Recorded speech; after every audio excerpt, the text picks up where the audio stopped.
मेरे आंसू संभाल कर रखना।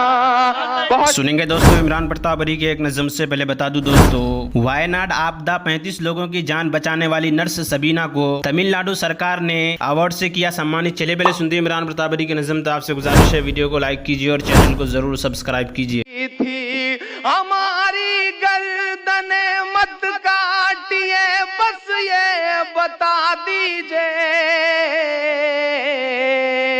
जिसे तुम पहन कर भागे थे वो सलवार किसकी थी, जिसे तुम पहन कर भागे थे वो सलवार किसकी थी। आज तक सीबीआई भी पता नहीं लगा सकती। और तुम्हारे पहले बोला है तुम्हारे बाद बोलेंगे,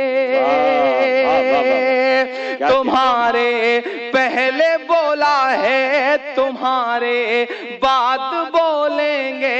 भगत अशफाक बन करके कभी आजाद बोलेंगे, भगत अशफाक बन करके कभी आजाद बोलेंगे।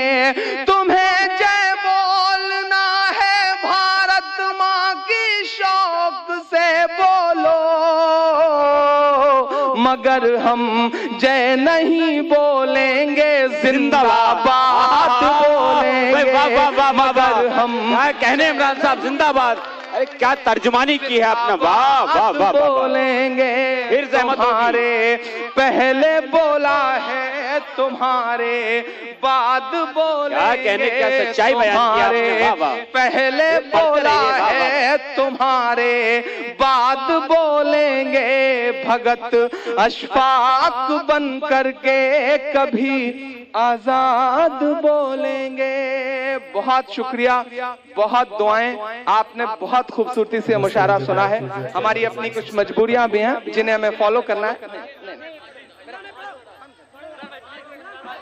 देखिए नहीं, मेरी बात सुने। इस देश के एक जिम्मेदार नागरिक की तरह आपका फर्ज बनता है अगली बार एक मुशायरा फिर से होगा। नहीं,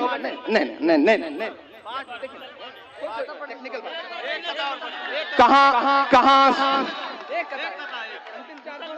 अच्छा ठीक है, मैं आखिरी चार मिसरे आपसे बस इतना कह रहा हूं दोस्तों कि मेरी खुशबू संभाल कर रखना, दिल पे काबू संभाल कर रखना। तेरे सीने से लग के रोया हूँ, मेरे आंसू संभाल कर रखना। बहुत शुक्रिया, बहुत मोहब्बत। मुसलमान है इमरान भाई, एक बार यहाँ पे बस भाई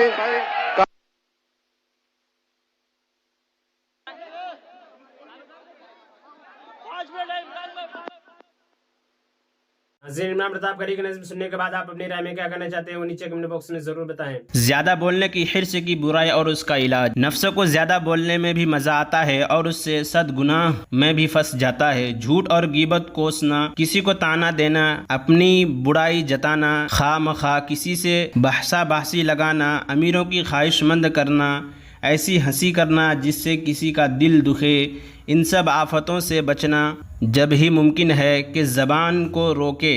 और उसके रोकने का तरीक़ा यही है कि जो बात मुंह से निकालना हो जी में आते ही ना कह डाले, बल्कि पहले खूब सोच समझकर इस बात में किसी तरह का गुनाह है या सवाब है, या कि न गुनाह है न सवाब है। अगर वो बात ऐसी है जिसमें थोड़ा या बहुत गुनाह है तो बिल्कुल अपनी ज़बान बंद कर लो। अगर अंदर से नफ्स तकाज़ा करे तो उसको यूँ समझाओ कि उस वक्त थोड़ा सा जी को मार लेना आसान है और दोज़ख का अज़ाब बहुत सख्त है। और अगर वो बात सवाब की है तो कह डालो, और अगर न गुनाह है न सवाब है तो भी मत कहो, और बहुत ही दिल चाहे तो थोड़ी सी कह कर चुप हो जाओ। हर बात में इसी तरह सोचा करो, थोड़े दिनों में बुरी बात कहने से खुद नफ़रत हो जाएगी। और ज़बान की हिफाजत की एक तीसरे ये भी है कि बिला ज़रूरत किसी से न मिलो।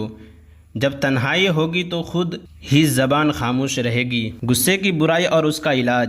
गुस्से में अक्ल ठिकाने नहीं रहती और अंजाम सोचने का होश नहीं रहता, इसलिए ज़बान सी भी जा बजा निकल जाता है और हाथ सी भी ज़्यादती हो जाती है। इसलिए उसको बहुत रोकना चाहिए और उसको रोकने का तरीक़ा यह है कि सबसे पहले ये करे कि जिस पर गुस्सा आया है उसको अपने रूबरू से फ़ौरन हटा दें। अगर वो ना हटे तो खुद उसको उस जगह से टल जाए। फिर सोचे कि जिस कदर ये शख्स मेरा कसूरवार है, इसी तरह ज़्यादा मैं खुदा ताला के कसूरवार हूँ और जैसा मैं चाहती हूँ कि अल्लाह ताला मेरा ख़ता माफ़ कर दें, ऐसे ही मुझको भी चाहिए कि मैं उसका कसूर माफ़ कर दूँ। और ज़बान से औज़ बिल्लाही कहे बार पढ़े और पानी पी ले या वज़ू कर ले, इससे गुस्सा जाता रहेगा। फिर जब अक़ल ठिकाने हो जाए उस वक्त भी अगर इस कसूर पर सज़ा देनी मुनासिब मालूम हो, मसलन सज़ा देने में इसी कसूरवार की भलाई है, तो जैसे अपनी औलाद है उसको सीधा ना सुधारना ज़रूरी है और न सज़ा देने में दूसरे की भलाई है। जैसे उस शख्स ने किसी पर जुल्म किया था, अब मालूम की मदद करना और इसके वास्ते बदला देना ज़रूरी है, इसलिए सज़ा की ज़रूरत है। तो अव्वल खूब समझ ले कि इतनी ख़ता की कितनी सज़ा होनी चाहिए। जब अच्छी तरह शुरू के मुवाफ़िक़ इस बात में तसल्ली हो जाए तो इस कदर सज़ा दे दे।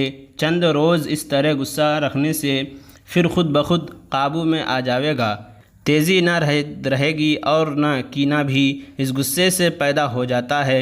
जब गुस्सा की असली इस्लाह हो जाएगी, कुंबा भी दिल से निकल जाएगा। पड़ोसी को तकलीफ़ देना। रसूलुल्लाह सल्लल्लाहु अलैहि वसल्लम ने जो शख्स अपने पड़ोसी को तकलीफ़ दे उसने मुझको तकलीफ़ दी और जिसने मुझको तकलीफ़ दी उसे खुदा ताला को तकलीफ़ दी। और जो शख्स अपने पड़ोसी से लड़ा वो मुझसे लड़ा और जो मुझसे लड़ा वो अल्लाह ताला से लड़ा।